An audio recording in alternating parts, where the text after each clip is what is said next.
پھر اپنے گھر انہوں نے بنا لیے, سب کچھ کر لیا. وہ پیسہ کیسے آ رہا ہے؟ یہی پیسہ نا سارا. تو یہ ڈبہ کیا ہے؟ تھوڑا سا ہم ڈائگریس کریں گے, لیکن ہمارے سننے والے میں تھوڑا سا ڈبے کا ہاں. بتا دوں. ڈبہ ایک ایسی گیم کہہ لیں کہ اس میں ان کے کانٹیکٹس ہوتے ہیں باہر, وہاں سے ان کو اکاؤنٹس نمبر, ان کے کریڈٹ کارڈ نمبر, مختلف چیزیں ان کو ملتی ہیں. بڑا ٹیکنیکلی کام ہے. پھر یہ اس کے لیے سب سے زیادہ ضروری یہ چیز ہے کہ اس کی انگریزی بہت اچھی ہونی چاہیے. یہ وہاں پر کال کرتے ہیں, اور ہیوی اماؤنٹ نہیں, کم اماؤنٹ ان سے پاسورڈ لیتے ہیں, پن کوڈ لیتے ہیں, بینک سے کال کر رہے ہیں, یہ کر رہے ہیں, وہ کر رہے ہیں. تو وہ آپ کو پتہ ہے وہ جو آئیڈینٹی تھیفٹ اور بالکل وہی. اچھا, وہ لوگ اتنے چیٹر نہیں ہیں. وہ کیا کرتے ہیں, وہ سمجھتے ہیں واقعی بینک سے کال آ رہی ہے, وہ بتا دیتے ہیں. ان کے بتانے کی دیر ہوتی ہے, ان کے ڈالر پھر وہیں پر دوسرے اکاؤنٹ میں ٹرانسفر ہوتے ہیں. جب وہ دوسرے اکاؤنٹ میں ٹرانسفر ہوتے ہیں تو ایک شیئر اس کا ہوتا ہے جو وہاں بیٹھا ہوا ہے, اس نے اپنا حصہ لینا ہے, پھر اس کو گھما کے دوسرا پیسہ پھر اس نے ان کو. اچھا, کرپٹو کرنسی بھی اس میں ہے, اور بٹ کوائن وہ بھی یوز ہو رہی ہے. اچھا, تو یہ کیسے ممکن ہے کہ پولیس والوں کو نہ پتا ہو کہ ڈی ایچ اے کے ایک گھر کے اندر یہ سارا کام ہو رہا ہے؟ پولیس بھی جانتی ہے, ایف آئی اے بھی جانتی ہے, لیکن سب اپنا اپنا کیک لے کے چلے جاتے ہیں. اور اگر جو نہیں دے رہا ہوتا پہلے اس پہ ریڈ ہوتی ہے, اس کو اٹھا کے لے جاتے ہیں, اس چھوٹے موٹے کیس میں بند کیا, اس کے بعد وہ پھر باہر آیا, پھر سے ڈیل ہوئی, پھر ان کا بندہ بھی ایک ساتھ بیٹھ جاتا ہے, اور وہ بھی پھر ڈبہ چلا رہے ہوتے ہیں, اور وہ بھی دنوں میں امیر. چلیں واپس کیس کی طرف آتے ہیں. جب یہ ارمغان کی گرفتاری ہوئی اور اس کو عدالت میں پیش کیا گیا, تو اب میں کنٹیمپٹ کے آف کورٹ کا خطرہ مول نہیں لے سکتی, لیکن جو میڈیا پہ خبریں آئیں اور ایون جیو نیوز پہ بھی آئی, جس میں جو مقتول ہے اس کی والدہ نے بھی آگے کہا کہ جو جج کا رویہ ان کے ساتھ اچھا نہیں تھا. تو وہ کیا معاملہ ہے, اور ایسا کیا ہوا کہ پہلی دفعہ جب اس کو عدالت میں پیش کیا گیا, اور ایک ایسا شخص جس نے پولیس پر فائرنگ کی ہو, ڈی ایس پی کو زخمی کر دیا ہو, اس کا پولیس ریمانڈ نہیں دیا, جج نے اس کا جوڈیشل ریمانڈ دے دیا. تو یہ تھوڑا سا بتائیے کیا ہوا. دیکھیں, اس دن یہ ایسا ہوتا نہیں ہے کیس میں, تو اس ہیئرنگ پہ تو میں نہیں تھا, لیکن جب اس کو دوبارہ ہائی کورٹ میں پولیس نے رابطہ کیا, اور ہائی کورٹ کے جسٹس ظفر راجپوت صاحب ہیں, اور ان کے ساتھ ایک اور خاتون جج صاحبہ تھیں, تو انہوں نے بلوایا. پھر انہوں نے کال کی کہ بھئی ارغمان کو پیش کیا جائے, کیونکہ ریمانڈ اسی سے ملتا ہے. ارغمان کو لے کر جب آئے تو وہ جو ہے نا, اس ٹائم میں وٹنس اس کا اندر موجود تھا کمرہ عدالت میں. ارغمان بڑا سکون سے کھڑا تھا, اور پھر اس نے کہا کہ جی مجھ پہ تشدد ہوا ہے. تو جج صاحب نے کہا ٹی شرٹ اس کی ہٹائیں اور دکھائیں. جب دیکھا تو میں سامنے کھڑا دیکھا تو انہوں نے ایسے کیا کہ یہ مطلب تشدد نہیں ہے. پھر اب وہاں پر جو وکلا کھڑے تھے نا, وہ جو جج صاحب کو, جو جسٹس ظفر راجپوت صاحب کو جو بریف کر رہے تھے, ان کو کیس کے حوالے سے بتا رہے تھے, وہ ساتھ میں جو دیگر وکلا تھے وہ حیرت کر رہے تھے. کیسے ممکن ہے ایک بندے پر اغوا برائے تاوان کا کیس, اس نے پولیس پر اسٹیٹ فائر کیا, جس سے ایک ڈی ایس پی اور ایک پولیس اہلکار زخمی ہوا, اس کو بنا کسی کے سیدھا جوڈیشل ریمانڈ کر دیا, اور پولیس اس وقت کھڑی ہو کے کہہ رہی ہے کہ جی ہم نے اس سے بندہ ریکور کرنا ہے جس کو اغوا ہوا ہے, لیکن ایک نہ سنی. یہ بڑا لمحہ فکریہ ہے, سوالیہ نشان ہے. یہ معذرت کے ساتھ جوڈیشری دیکھے کیا ہوا ہے. دوسرے دن آپ جس ویڈیو کا ذکر کر رہی ہیں, تو ہم نے کچھ نا اس کو دیکھا. وہ جو میں اپنے سامعین کو بتا دوں کہ جو ارمغان کے والد کی ویڈیو جو ایک سوشل میڈیا پہ گھوم رہی ہے, اور جس اگریسو طریقے سے وہ عدالت میں گھسنے کی کوشش کر رہے ہیں, جس طرح سے لہجے میں وہ بات کر رہے ہیں, وہ بھی ایک بڑی انوکھی چیز ہے. انوکھی چیز ہے. اچھا, یہ کیس ہے دوسرے دن کا. پہلے دن جس دن اس کا جوڈیشل ریمانڈ ہو گیا, اس کے دوسرے دن جب انہوں نے دیکھا کہ شاید میری مطلوبہ ڈیمانڈ پوری نہیں ہوئی, وہ پھر جج صاحب کے کمرے میں گھسنے کی کوشش کر رہے تھے. جج صاحب نے منع کیا. مبینہ طور پہ جب ہائی کورٹ میں وکیل جو ہے جسٹس صاحب کو کیس کے بریف کرتا, اس دوران اس نے یہ الفاظ بھی گئے کہ میں نے ارغمان کے والد کامران کو اے ٹی سی جج کے روم میں بیٹھے دیکھا ہے. تو وہ اس نے کس بیس پہ کہا ہے, دیکھا ہے نہیں دیکھا, لیکن اس نے یہ الفاظ وہاں پر استعمال کیے تھے. تو اس کے جو والد ہے وہ ان کا کیا کاروبار ہے؟ وہ اتنے ایگریسو اور اتنے انٹائٹلڈ طریقے سے کیوں عدالت میں گھوم رہے اور چیخ رہے ہیں؟ دیکھیں, وہ خود بھی کہہ چکے, وہ ان کی ارغمان کی والدہ کو ڈیورس مطلب علیحدگی سیپریشن ہو چکی ہوئی ہے, اور وہ بھی اب بیٹے کے پیسے پہ عیش و عشرت کر رہے تھے, گھوم پھر رہے تھے. جس دن یہ واقعہ ہوا ہے اس دن بھی وہ پنجاب میں بیٹھے ہوئے تھے, چھانگا مانگا میں, بقول ان کے کہ میں چھانگا مانگا میں تھا, فون پہ رابطے میں تھا, تو وہاں سے میں بائی روڈ آیا ہوں. تو یہ اتنا پیسہ کما رہا تھا, وہ ان کا کام بھی ہمیں ابھی تک پولیس اگر انہیں انویسٹیگیٹ کرے, کامران کو, اس کے والد کو, تو ان کے پیچھے بھی یہی نکلا کہ ڈرگس کی پوری ایک چین ہے، پوری ایک چین ہے. میں آپ نے بلینک پوائنٹ کہا، ارغوان کے 2 بنگلے ہنزا میں، جی بی ہنزا. اچھا. جہاں ہاں اس کیس کے بعد بھی یہ قتل، مبینہ قتل کرنے کے بعد بھی، کیونکہ مبینہ میں اس لیے کہنا ہو سکتا ہے صرف شراز نہیں مارا ہوں، تو یہ قتل کرنے کے بعد بھی ہنزا گئے تھے، وہاں پر اس نے 2 بنگلے لیے ہوئے ہیں. وہ کس لیے؟ اچھا، میں اس کے بنگلے پہ واپس آؤں گی، لیکن پہلے میں یہ جاننا چاہ رہی تھی، مجھے تھوڑی سی کنفیوژن تھی کہ اتنا کچھ سوشل میڈیا پہ سننے میں آ رہا ہے، لیکن جو مصطفیٰ عامر کے قتل کا جو ریزن ہے، موٹیو ہے، ایک ہوتا ہے نا قتل میں آپ موٹیو بھی تو بہت امپورٹنٹ ہے کہ بھئی کیوں مارا اس کو، تو جھگڑا کیا تھا؟ کیا ڈرگس کے اوپر جھگڑا تھا، یا نشے کی حالت میں ہو گیا، یا یہ پری میڈیٹیٹڈ تھا، کیا تھا یہ معاملہ؟ دیکھیے یہ واقعہ جب اس کی لڑائی، اس میں 2 چیزیں سامنے آئیں. ایک ڈرگ، ٹھیک ہے، انہوں نے کنسائنمنٹ تیار کر لیا تھا. مصطفیٰ جو ہے وہ اس کا بیسک جو کام تھا اس سے دوستی تو تھی، لیکن وہ سپلائر تھا. ارمغان جو ہے وہ ویٹ تیار کرتا تھا، ویٹ کا ایک پودا 20 لاکھ روپے کا ہے، اور ایسے سینکڑوں پودے اس نے جو ہے وہاں پر لگائے ہوئے تھے ہنزا میں، جو وہاں پر اب جا کے کارروائی ہوگی تو وہ بھی سامنے آئیں گے. اور جس گھر میں یہ واقعہ ہوا ہے اس گھر میں بھی لگائے ہوئے تھے، جو پولیس اٹھا کے لے گئی ہے. پھر وہاں سے کروڑوں مالیت کی گاڑیاں، جس میں سے 2 گاڑیاں نان کسٹم پیڈ ہیں. اس شہر میں ارمغان ان گاڑیوں پہ دندناتا پھر رہا ہے، نان کسٹم پیڈ ہیں. اس نے کئی اپنے گن مین رکھے ہوئے، ٹھیک ہے. اور اس کے علاوہ اس سے قبل بھی ایک معمولی تکرار پہ شہری کو قریب سے فائر مار کے چلا گیا تھا، وہ ایف آئی آر بھی اس کے اوپر ہے. اور اس گھر میں بھی جو ہے وہ جو اسلحہ برآمد ہوا، مہنگا ترین جدید ترین ہتھیار، ایک گن 20 لاکھ روپے کی ہے. اس گھر میں ویڈ کے درخت لگے تھے. بیسک ان کی جو لڑائی ہوئی ہے اس ویڈ پر ہوئی ہے، اس ویڈ پہ لڑائی ہوئی ہے. وہ اچھی تیار ہو گئی، وہ اس نے نہیں دی. اس کے بعد باتیں دوسری بھی نکل آئیں. پھر پیچھے سے مصطفیٰ کی والدہ نے کہا جی لڑکی کا کیس ہے، لڑکی کا کیس نہیں تھا، وہ تو لڑکی امریکہ جا چکی ہے. تو یہ چیزیں سامنے آ رہی ہیں، یہی ابھی انویسٹیگیشن جاری ہے. تو سوشل میڈیا پہ یا کچھ ہمارے صحافی دوست ٹیبل اسٹوریاں، من گڑت کہانیاں کیے چلے جا رہے ہیں. ابھی انویسٹیگیشن جاری ہے. جج صاحب پہلے مبینہ طور پر نہیں ہونے دے رہی تھی، اب وہ جاری ہے اس ٹائم. اچھا، تو آپ بتا رہے تھے کہ اس کے ہنزا میں 2 گھر ہیں جہاں پہ وہ ویٹ وغیرہ اگا رہا ہے. اس کا تو مطلب ہے کہ یہ تو پورے پاکستان میں ایک طرح سے غیر قانونی کاروبار یہ یہاں سے بیٹھ کے چلا رہا تھا. یہ پورے پاکستان میں نہیں، یہ پاکستان سے باہر بھی یہ کام چلا رہا تھا، کیونکہ اس کا کنیکشن باہر ممالک میں بھی ہے جن کے ساتھ ڈبے کا کام بھی کرتا ہے. اور میم یہ دیکھیں، کراچی شہر میں اس طرح کے کئی ارمغان اور مصطفیٰ ہمارے ارد گرد گھوم رہے ہیں.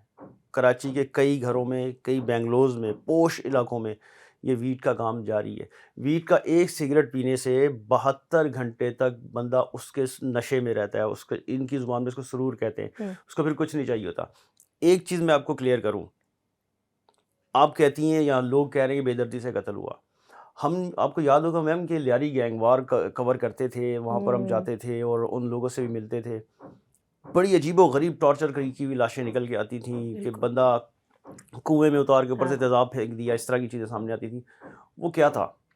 وہ لوگ جب کام کر رہے ہوتے تھے یا وہ واردات کر رہے ہوتے، وہ نشے میں ہوتے تھے. نشہ ایک ایسا چیز ہے کہ وہ دشمنی کو بوسٹ کرتا ہے. اگر میری کسی سے عداوت ہے اور میں نشے کی حالت میں ہوں تو میں جو بھی میرے جذبات ہیں اس کو ابھار ڈبل ہو جائیں گے. وہ ادھر بھی یہی ہوا. جب وہ آیا ہے مصطفیٰ تو ارمغان جو ہے وہ ویٹ کا نشہ کر چکا تھا. اور اس ٹائپ کے جو لوگ ہوتے ہیں وہ ایک نشہ نہیں کرتے، وہ 2 3 قسم کے نشے کرتے ہیں. لائنیں بھی لگا رہے ہوتے ہیں، مختلف چیزیں کر رہے ہوتے ہیں، اور اسی لیے ان کی جینٹری بڑھتی چلی جاتی ہے. تو اس ٹائم بھی یہی ہوا. وہ ایک ڈبل اس کی وہ تھی عداوت تھی، اس نے اس کو بدترین تشدد کر کے مارا. عاصم یہ بتائیے کہ بہت سے کیسز ہوتے ہیں، آئے دن قتل کی وارداتیں آتی ہیں، خبریں آتی ہیں، بچوں کے اغوا کی بات ہے، لاپتہ ہو جاتے ہیں لوگ. تو اس کیس میں ایسی کیا خاص بات ہے کہ جو پورا میڈیا اور سوشل میڈیا کی توجہ اس کے اوپر ہے؟ اور یہ اچھی بات ہے تاکہ اس کو گھر تک پہنچایا جائے، معاملے کو آخر تک پہنچایا جائے، یہ اچھی بات ہے. لیکن ہر کیس کو اتنی توجہ نہیں ملتی جتنی اس کیس کو ملی ہے. تو آپ کے خیال میں اس کی کیا وجہ ہے؟ دیکھیں، ایک اچانک سے ایک انسیڈنٹ ہو جانا، آپ کو یاد ہوگا شارق جتوئی کیس، بالکل پورا میڈیا اس نے، سوشل میڈیا اتنا نہیں تھا لیکن پورا میڈیا اس پہ لگ گیا تھا. ایسے ہی کئی کیسز اور بھی ہیں. یہ بھی ایک اچانک سے ایسا عجیب و غریب کیس ہوا کہ پولیس پہ 4 گھنٹے تک فائرنگ کرتا رہا. آپ کو پتہ ہے کہ جب یہ پہلے جب وہ آئی نا ہمارے پاس میسیجز آئے کہ جی ڈیفینس میں فائرنگ، ڈی ایس پی فلاں فلاں زخمی، کسی نے اتنا سیریس نہیں لیا. لیکن جب دوبارہ آیا نا کہ مسلسل فائرنگ چل رہی ہے اور 4 گھنٹے تک وہ اندر نہیں آنے دے رہا، اور پھر یہ ہماری پاکستانی قوم کی ایک نیچر بن چکی ہے. کو اس طرح کی چیزیں ہوتی ہیں نا، اس پہ فوری طور پہ توجہ دیتے ہیں، سارا میڈیا سوشل میڈیا اسی پہ لگ جاتا ہے. ابھی بھی جب کورٹ میں آتا ہے تو سارا میڈیا اور سوشل میڈیا اس کے پیچھے بھاگ رہا ہے، کیونکہ پتہ ہے کہ سوشل میڈیا تو دیکھیں نا ویوز کا چکر ہے، بالکل ہیش ٹیگس ہیش ٹیگ ہے. سب کو پتہ ہے ارغمان کو جس نے ہیش ٹیگ کیا اور وہ بس پھر جو ہے نا آگے چلا جائے. تو سوشل میڈیا کی تو یہ بات ہے. لیکن افسوس کی بات یہ ہے کہ بہت سارے سوشل میڈیا اکاؤنٹس جن پہ واقعی پی ایکٹ لگنا چاہیے، کسی کا اس سے کوئی تعلق نہیں کیس کا، اس کو اس سے جوڑ رہے ہیں. اس کے والد صاحب یہ کر رہے ہیں، اس کے والد صاحب وہ کر رہے ہیں، اس کے والد صاحب ادھر چلے گئے، وہ لڑکی اس کے ساتھ تھی، یہ لڑکی اس کے ساتھ تھی. تو یہ ساری جھوٹی خبریں سنسنی پھیلانے کے لیے کہ ہمیں ویوز ملے، ٹیبل اسٹوریاں بنا کے دیے چلے جا رہے ہیں. اچھا یہ بتائیے کہ یہ جو ڈی ایچ اے کا گھر تھا جہاں پہ یہ پوری واردات ہوئی، جہاں سے کال سینٹر چل رہا تھا، تو وہاں کے محلے والوں سے کسی کی کوئی بات چیت نہیں ہوئی کہ وہ ظاہر ہے جو لوگ وہاں رہ رہے ہیں وہ دیکھ رہے ہیں کہ ایک آدمی ہے جو اتنی سیکیورٹی کے ساتھ آ رہا جا رہا ہے اور کافی ایسے معاملات ہیں، شیڈی قسم کی چیزیں ہو رہی ہیں، تو محلے والوں نے کبھی کوئی شکایت نہیں کی یا وہ آرام سے بیٹھے رہے؟ دیکھیں ڈی ایچ اے کا یہ بڑی اچھی بات ہے کہ میرے ساتھ والے گھر میں کون رہ رہا ہے، مجھے اس سے کیا لینا دینا. اگر وہ جی رہا ہے مر رہا ہے وہ جانے، اس کا کام جانے. تو یہ پورے ڈی ایچ اے میں ہی ایسا ہے. اور یہاں بھی جو چوکیداروں سے یا جو ادھر کے لوئسٹ جو طبقہ ہے اس سے بات ہی ہو گیا تھی. اس طریقے سے ان کی گاڑیاں آتی تھیں جاتی تھیں، میلے لگے رہتے تھے، بھرمار تھی لوگوں کی آنے جانے کی بھی. اور بس یہ چلتا تھا، کبھی جب بھی اس کے ساتھ گن مین بہت زیادہ ہوتے تھے. اور یہ جس دن واقعہ ہوا ہے اس دن بھی نچلے جہاں پر ویٹ تیار ہوتی وہاں پر 2 لڑکے اس نے پراپر رکھے ہوئے جو کہ اس کی تیاری کرتے تھے. تو کبھی اس کی کوئی کمپلین نہیں آئی. پہلے جو اس کے اوپر تقریباً 6 ایف آئی آر ہیں، وہ بھی باہر جب کسی سے لڑائی ہوئی یا جھگڑا ہوا منشیات کی تو وہ ایف آئی آریں ہوئی ہیں. علاقے میں کبھی کسی نے کمپلین نہیں کیا. جو گھر ہے وہ رینٹ کا ہے، اس کے والد کے نام پر اس کی وہ اس کا ہے ایگریمنٹ، تو والد نے اپنے نام پہ گھر لے کے دیا ہوا ہے. اچھا ویڈ کے اوپر تھوڑی سی بات کرتے ہیں. میرے لیے بڑی حیرانی کی بات ہے کہ ایک گھر کے اندر آپ اتنی ویڈ اگا سکتے ہیں کہ اس سے آپ پورا ایک ڈرگس کا کاروبار کر رہے ہیں. ہاں ایس ایچ او موچ کو ہوا کرتے تھے چودھری شاہد، جو انہوں نے ایک جگہ ریڈ کی. مجھے پہلی دفعہ پتہ چلا ویڈ کیا ہے، تو انہوں نے ریڈ کی، وہاں سے وہ پودے نکال کے لائے. 5-6 پودے تھے چھوٹے چھوٹے ہرے رنگ کے. میں نے کہا بھائی یہ کیا ہے؟ اس نے بتایا بھائی اب یہ نشہ شروع ہو گیا ہے اور یہ چھوٹے چھوٹے گھروں میں کمروں میں تیار کیا جا رہا ہے. اس کا کوئی مخصوص اس کا پروسیس ہے، اس پروسیس سے کرتے ہیں چھوٹی سی جگہ بھی. تو یہ بنگلہ تو بہت بڑی جگہ تھی اس کے لیے، بہت بڑی جگہ، مطلب بنگلہ یوں سمجھ لیں فصلیں تھیں اس کی. وہ تو ایک چھوٹے سے کمرے میں تیار کرتے ہیں. اچھا آخر میں ایک جاتے جاتے صرف یہ بتا دیجیے اس کیس میں اس وقت تک کی لیٹسٹ اپڈیٹ کیا ہے؟ لیٹسٹ اپڈیٹ یہ ہے کہ اب وہ جو لاش ہب سے ملی تھی، پولیس اس کو بھی 2 طریقوں سے انویسٹیگیٹ کر رہی ہے. گھر سے ملنے والا بلڈ تو میچ کر گیا اس کی مصطفیٰ کی والدہ سے. دوسرا وہ جو لڑکی جس کو اس نے ٹارچر کیا تھا اس کے مرڈر سے پہلے، اس کو ٹارچر سے پہلے، اس کا بلڈ سیمپل بھی لیا گیا. اس لڑکی کی تلاش بھی جاری ہے. وہ لڑکی ہے کلفٹن کی رہائشی، لیکن اس کا اصل نام پولیس کو ابھی تک نہیں پتہ لگا. یا پولیس کو اگر پتہ لگ بھی جائے تو پولیس ابھی تھوڑا سا محتاط چل رہی ہے. میں نے جیسے پہلے بتایا پولیس کچھ چیزیں بھانپ جاتی ہے. اب جو وہاں سے جو لاش ملی ہے اس کی آج قبر کشائی ہوئی ہے اور اس کے نمونے حاصل کر لیے گئے. اب اس کو بھی مصطفیٰ کے اس کے ارغمان کے گھر سے ملنے والے بلڈ سیمپل سے میچ کرایا جائے گا، کیونکہ وہ بلڈ سیمپل اور اس کی والدہ کا سیمپل میچ کر گیا. وہ لاش کس کی ہے یہ بھی میچ ہونا ضروری ہے. تو اس لیے وہ پھر یہ کنفرم ہو جائے گا یہ مصطفیٰ کی لاش ہے، تصدیق کرنا ضروری ہے. کیونکہ ایک چیز یہ بھی سامنے آئی تھی کہ اس کے شاید جسم کے کچھ حصے نہیں ملے. ٹھیک ہے، تو وہ ابھی اس کو بھی اگر وہ حصے نہیں ملے تو وہ حصے کہاں ہیں؟ اگر اس کی ٹانگ نہیں تو ٹانگ کہاں ہے؟ جیسے اس کا والد بھی کورٹ میں چیخ رہا تھا. تو یہ چیزیں بھی انویسٹیگیشن ابھی جاری ہے. مجھے لگتا ہے کہ کورٹ اس کا مزید ریمانڈ دے گی کیونکہ اس میں پولیس کو خاطر خواہ کامیابی حاصل ہوئی ہے. اچھا آخر میں آپ ہی کی بات سے کہ یہ لڑکی والا کیا معاملہ ہے؟ کس لڑکی کو تلاش کر رہے ہیں یہ لوگ؟ انجلینا نام کی ایک لڑکی ہے اور وہ کلفٹن کی رہائشی ہے. بیسک لڑائی جو ہے نا جو مصطفیٰ ویٹ تو ہو گئی، لیکن جس پہ وہ خائف ہو گیا اس نے بلایا پھر اس کو. وہ نیو ایئر نائٹ کی کوئی پارٹی تھی، اس میں اس نے جانا تھا، یہ گیا نہیں تھا، بقول شراز کے کہ وہ لڑکی نے کوئی تصویر تھی غیر اخلاقی جو مصطفیٰ کی بھی دوست تھی، مصطفیٰ کو بھیجی. مصطفیٰ نے وہی تصویر جو ہے اس کو ارغمان کو واپس بھیجی. تو ارغمان نے جب وہ تصویر اس کو واپس ملی وہ بڑا حیران ہوا کہ یہ تو غیر اخلاقی تصویر ہے، اس کو کس نے بھیجی؟ تو پھر اس چکر میں اس نے اس لڑکی کو بلایا تھا. اس لڑکی کو بلا کے اس نے تشدد کیا, اور وہ بھی ان کے گروپ کی تھی. تشدد کرنے کے بعد اس کو ڈرایا دھمکایا اور اس کو اوبر منگا کے دی, آن لائن ٹیکسی کے, بھائی آپ جائیں علاج کراؤ جہاں سے مرضی, اور گھر جاؤ, اور کسی کو بتانا نہیں کس نے مارا کیا ہوا ہے. مطلب یہ ڈرگس کے ساتھ ساتھ لڑکی کا بھی معاملہ تھا اس طرح سے, لڑکی کا وہ اس بل بہت پرسنل ہو گیا Catalyst تھا. ایک طرح سے ہو یہ گیا. ایسا نہیں تھا کہ وہ لڑکی جی عامر کو پسند, مصطفیٰ کو پسند تھی یا رحمان کو پسند, یہ ان کے اندر پسند والا کوئی چکر نہیں تھا.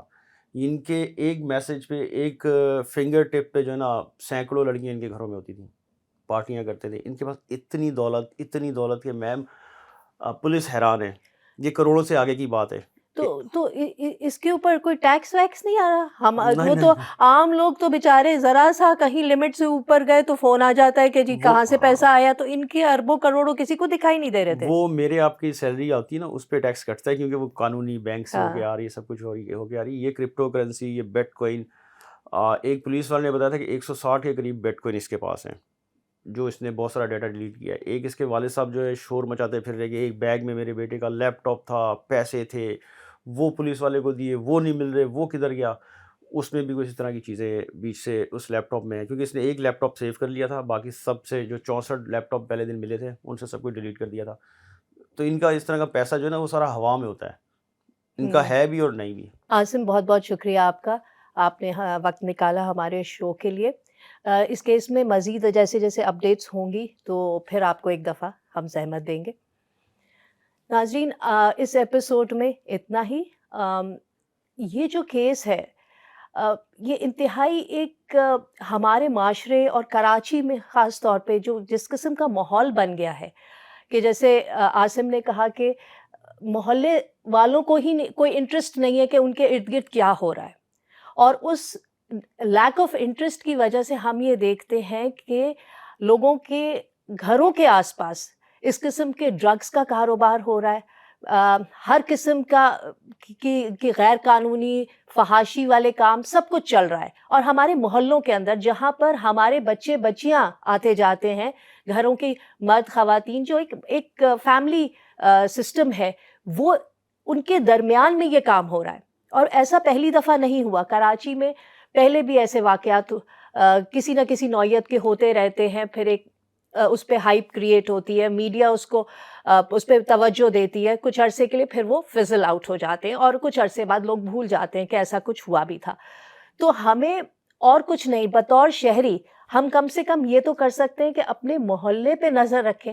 ہمیں واپس سے یہ محلے داری سسٹم کے اوپر آنا پڑے گا تاکہ ہم اپنے بچوں کو محفوظ رکھ سکیں. ہمیں پتہ ہونا چاہیے کہ ہمارے آس پاس کیا ہو رہا ہے. یہ جو ایک سوچ ہے نا کہ جی ہمیں کوئی انٹرسٹ نہیں ہے کہ برابر والا کیا کر رہا ہے, یہ اس کی زندگی ہے, یہ پتہ نہیں کہاں سے آیا. یہ بالکل ایک مغربی کانسیپٹ ہے, اور میں یہ سمجھتی ہوں کہ یہ صحیح نہیں ہے, کیونکہ یہ ہمارے فیملی سسٹم, ہمارے محلے داری, ہماری برادری سسٹم, یہ اس سب کو ختم کر رہا ہے اور اس کو نقصان پہنچا رہا ہے. اور اس لیے پلیز اپنے آس پاس نظر رکھیں. میں یہ نہیں کہہ رہی کہ اگلے کے گھر کے اندر گھس کے اور وہاں پہ سیاست شروع کر دیں, لیکن کم سے کم یہ تو رکھیں کہ آپ کے محلے میں اگر کوئی ایسی چیز دیکھیں تو اس پہ آواز ضرور اٹھائیں, تاکہ کیونکہ یہ ہمارے بچوں کے لیے ہے کہ وہیں سے وہ گزرتے ہیں, آتے جاتے ہیں, وہ محفوظ رہ سکیں.